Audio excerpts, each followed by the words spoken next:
The snow fell soft and silent on Maple Street that Christmas Eve morning. Sarah Mitchell stood at her kitchen window, watching the flakes dance past the street lamp, her coffee growing cold in her hands. 10 years. 10 years since she'd buried her son, Danny. The doorbell rang at 6 in the morning. When Sarah opened the door, no one was there, but on the porch, dusted with fresh snow, sat a small brown package wrapped in plain paper and tied with white string. No postage, no delivery label, just her name written across the top in handwriting that made her heart stop. She knew that handwriting. It was Danny's. But Danny was dead. She'd held his hand as he took his last breath in that hospital room. She'd stood at his graveside while they lowered him into the frozen ground. With trembling hands, Sarah brought the package inside. Inside was a snow globe showing a tiny replica of her house with 2 figures on the porch, a woman and a boy. Beneath it was a note in Danny's unmistakable handwriting. "Mom, I'm sorry I left. I'm sorry I never said goodbye. But I need you to know I never stopped loving you. There's something you need to understand about the night I died. I wasn't alone, and it wasn't an accident. Look for the truth in the place where I learned to be brave. Love always, Danny." The snow globe slipped from Sarah's fingers and shattered on the kitchen floor. Sarah barely remembered cleaning up the broken glass. The place where he learned to be brave. The old community center on 5th Street where Mr. Chen had taught Danny boxing. The building had been abandoned for 5 years. Sarah slipped through a gap in the chain-link fence and forced open a rotted side door. Inside, the smell of mildew and decay filled the air. She made her way to the old boxing gym, her footsteps echoing. In the corner stood the lockers where kids had stored their belongings. Danny's had been number 17. The door hung slightly open. Inside, covered with Danny's old stickers, was another brown package. Sarah tore it open with shaking hands. Inside was a USB drive and another note. "Mom, everything is on this drive, but you need to be ready for what you're going to see. I'm sorry I left you with so many questions. The people who hurt me are still out there. You need to be careful. Trust Marcus. He tried to save me. Love, Danny." Back home, Sarah inserted the USB drive into her computer. Video files appeared, dated from 10 years ago, the weeks leading up to Danny's death. She clicked the first one. Danny's 17-year-old face filled the screen. "Hi, Mom," he said. "If you're watching this, then I'm gone. I need you to know what happened. I witnessed something. A murder. 3 men beating someone to death in the old industrial park. I recorded it because I thought I could help bring them to justice." Danny's voice cracked. "But one of them saw me. His name is Dylan Carter. He's a detective with the Millbrook Police Department, Mom. He threatened to hurt you if I told anyone. The other 2 are his brother Kyle and their cousin Jeff. They're running a drug operation." Sarah's blood ran cold. "I talked to Mr. Chen," Danny continued. "He has contacts with the state police. He told me to keep recording everything, building evidence. Marcus knows some of this. He's keeping copies safe. Mom, I love you so much. If you're watching this, please don't let them get away with it. Give this evidence to the state police. Trust Marcus." The video ended. Sarah sat frozen, staring at the blank screen. Her son had been murdered. Not an accident. Murder. Sarah found Marcus Johnson's number and called immediately. "Marcus, this is Sarah Mitchell. I received a package this morning. I need to talk to you right now." Silence. Then, "Where are you?" "Home." "I'll be there in 15 minutes. Don't talk to anyone else. Don't call the police." When Marcus arrived, he was pale and shaking. Sarah showed him the notes and played Danny's video. "Mrs. Mitchell, Marcus said softly. I never thought I'd have this conversation. Danny and I were trying to be heroes. We were stupid kids who thought we could take down corrupt cops. He took a shuddering breath. The night Danny died, he called me, said Carter and his people were following him. I told him to meet me at the community center where we'd been hiding evidence. But I was 10 minutes late. I got a flat tire. By the time I got there, they were putting Danny in their car. He wasn't moving. There was blood everywhere. Marcus buried his face in his hands. I hid like a coward. I watched them drive away with my best friend. We called the state police that night, but Carter had already staged the hit and run. Without Danny's testimony, without his phone, the case went nowhere. The investigator told me to leave town or I'd be next, so I did. Someone left me these packages, Sarah said. Someone who knows about all of this. Mr. Chen, Marcus said. He's the only one who could replicate Danny's handwriting so perfectly. He blamed himself for Danny's death. What if he's been investigating this whole time? Marcus pulled out his phone. There was a detective with the state police, Amy Santos. She believed us. If anyone would know where Mr. Chen is, it's her. Deutsche Amy Santos arrived within the hour. She examined everything, then played Danny's video, her expression growing darker. I knew Carter was dirty, she said. But knowing and proving are different things. Sarah showed her the broken snow globe. Santos examined the pieces carefully, then froze. Using tweezers, she extracted a tiny micro SD card hidden in the base. She inserted it into her laptop. Surveillance footage appeared. The parking lot of the community center, time-stamped from 10 years ago. They watched in horror as Danny ran into frame, looking over his shoulder. 3 men appeared, Dylan Carter and 2 others. They surrounded Danny.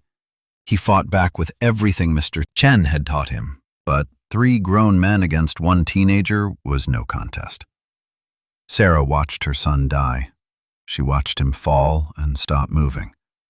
She watched Dylan Carter check his pulse and drag Danny's limp body toward a car. Sarah made a sound between a sob and a scream. That's our evidence, Santos said quietly. Mr. Chen must have installed hidden cameras. He was documenting everything. The next file showed Mr. Chen meeting someone in a parking garage, Captain Wesley Morris, Carter's supervisor. Chen handed over a USB drive. The next file showed Morris walking to his car and giving that same drive to Dylan Carter. The whole department was compromised, Santos breathed. That's why Chen ran. That's why he couldn't come forward. More files appeared, years of investigation, connecting Dylan Carter to multiple crimes over 15 years. Drug trafficking, evidence tampering, witness intimidation, and 3 other suspicious deaths. The most recent document was dated 2 weeks ago, a property record showing Dylan Carter had purchased a storage facility on the outskirts of town. Chen's notes suspected it was being used for drug distribution. He wants us to finish what he started, Marcus said. He needs law enforcement on his side. Santos was already calling her supervisor. We're going to need a task force. We're going to need warrants, and we're going to need protection for all of you. The next 48 hours were a whirlwind. Detective Santos's supervisor, Captain Rita Mendez, arrived with a team of investigators. They set up command in a hotel conference room. Santos and her team began surveillance on the storage facility. On Christmas Eve afternoon, they watched Jeffrey Carter meet 2 men and transfer boxes from a storage unit to an unmarked van. Clear drug distribution activity. Santos was preparing warrant applications when her phone buzzed. A text from an unknown number. It's a trap. Get out now. HC. HC. Henry Chen. Santos ordered all teams to pull back immediately. They'd barely retreated when an explosion ripped through their former surveillance position. Someone tried to kill us, Officer Torres said, his voice shaking. Chen saved our lives. Another text arrived. They know you're investigating. Need to meet, alone. Old St. Mary's Church, midnight. Come alone, or I disappear forever. Santos went to the abandoned church alone at midnight. A thin man in his 60s stepped from the shadows. Detective Santos, Henry Chen said. Thank you for coming. You saved my life tonight. Why now? Why come forward after all this time? Because I'm dying. Pancreatic cancer. 6 months, at most.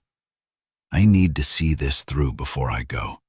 Danny deserves justice. Chen pulled out a USB drive. Financial records, communications, photographs. The corruption goes deeper than you think. Dylan Carter isn't the top. He's middle management working for State Senator Richard Blackwell. Santos felt her stomach drop. Senator Blackwell was one of the most powerful politicians in the state. Blackwell's been running the drug network for 15 years, Chen continued. Carter and his people do the dirty work. Blackwell provides political cover and launders the money. I've spent 10 years documenting everything, but I can't bring them down alone. He handed Santos the drive. This is enough for warrants. Combined with what Sarah has, you can build an airtight case. But you need to move fast. Simultaneous raids tomorrow night, Christmas Day, when they're relaxed and off guard. Strike now, or lose them forever. Where will you be? In the shadows, where I've always been. Chen stepped back into darkness. There's a letter for Sarah on that drive. She deserves closure. He was gone. Christmas morning, Sarah received the call from Captain Mendez to come to the hotel immediately. Santos showed her everything Chen had provided, evidence of a criminal network reaching up to the state Senate. Danny died because he witnessed something that connected to Senator Richard Blackwell, Santos explained. Today, we're bringing them all down. Santos handed Sarah an envelope from Chen. Inside was a letter apologizing for failing Danny, explaining his 10 years of investigation and revealing that Danny's last thoughts had been of protecting Sarah. Chen had also enclosed a DVD, Danny's final message recorded the week before he died. Sarah watched through tears as 17-year-old Danny told her he loved her, asked her not to blame herself, and begged her to keep living fully if anything happened to him. At 6 p.m., 30 teams hit 15 locations simultaneously. Sarah watched on monitors as Dylan Carter, Jeffrey Carter, Kyle Carter, and Senator Blackwell were all arrested. By 9 o'clock, 32 suspects were in custody. It's done, Captain Mendez said. Danny's getting the justice he deserves. The trial began 6 months later. The prosecution presented Chen's surveillance footage of Danny's death, the financial records, communications, and testimony from Carter's associates who'd taken plea deals. Sarah attended every day, sitting beside Marcus and Detective Santos. She watched Dylan Carter's facade crack as witness after witness testified against him. After 6 weeks, the jury returned their verdict. Guilty on all counts. Dylan Carter was sentenced to life without parole. His brother and cousin got 30 years each. Senator Blackwell got 40 years. On the courthouse steps, Sarah read a prepared statement to the press. 10 years ago, my son Daniel Mitchell witnessed a crime and tried to do the right thing. He paid for that courage with his life. Today, justice was finally served. But I don't want Danny remembered only as a victim. I want him remembered as a young man who stood up against evil even when he was afraid. Danny's death cannot be undone, but we can honor his memory by continuing to stand up for what's right, by refusing to look away from injustice, by being brave even when bravery is hard. That's what Danny taught me. That's how I'll remember him, not as a victim, but as a hero. 3 months after the trial, Sarah received a final package from a hospice center. Inside was a letter from Henry Chen, who had died days after mailing it. Chen's letter revealed that Danny's last act before his death was insisting on meeting at the community center to draw Carter's people away from Sarah's house, protecting her until the very end. Sarah read the letter and felt something shift inside her. For 10 years, she'd been frozen in grief, but now she could see beyond that moment. She could see the ripples Danny's courage had created, lives saved, a community safer, young people inspired. She adopted a dog and named him Danny. She started volunteering at the community center, which the city had reopened and renamed the Daniel Mitchell Youth Center. She reconnected with friends, visited her sister regularly, and booked a trip to Ireland. She lived, really lived. The city held a dedication ceremony for the youth center on a Saturday in October. Hundreds attended. Former students of Mr. Chen's, community members, city officials, and teenagers in boxing gloves. Sarah stood at the podium, looking out at all those faces. 10 years ago, I lost my son, she began. For 10 years, I just existed, waiting for the pain to stop. But Danny didn't raise me to be someone who gives up. My son taught me about courage, about standing up even when you're terrified. Danny witnessed a crime. He could have looked away, but he believed truth mattered. Henry Chen gave up everything to make sure Danny's death meant something. For 10 years, he worked in secret to bring criminals to justice. These two men are heroes, not because they were perfect, but because they chose to be brave when bravery mattered most. Sarah pulled the cloth from the memorial plaque. The Daniel Mitchell Youth Center, in memory of Daniel James Mitchell, 1998 to 2015, and Henry Chen, 1955 to 2016. Two heroes who taught us that courage isn't about being unafraid. It's about doing what's right despite your fear. Here, we teach young people to do something, to stand up, to speak out, to be brave. The crowd erupted in applause. A teenage girl approached Sarah afterward. Mrs. Mitchell, your son was really brave, and you are too. I want to be brave like that. Sarah knelt to her level. What's your name? Jasmine. Well, Jasmine, you already are brave. You're here, learning, growing. That takes courage. Danny would have been proud to know you. As Sarah watched the girl run back to her friends, she realized that Danny's courage had created ripples that would continue long after she was gone. His life had mattered. It had changed things. That was enough. 20 years after Danny's death, Sarah stood on her porch watching snowfall on Christmas Eve morning. She was 73 now, her hair silver, but her eyes were bright. So much had changed. Marcus was married with 2 children. His oldest daughter, Daniela, named after Danny, was taking boxing classes at the youth center. Detective Santos had retired and ran a consulting firm investigating police corruption. The youth center had served over 1,000 kids. Dylan Carter had died in prison. Senator Blackwell was still behind bars. The corruption had been rooted out. Drug trafficking in Millbrook had decreased 70%. Danny's courage had done that.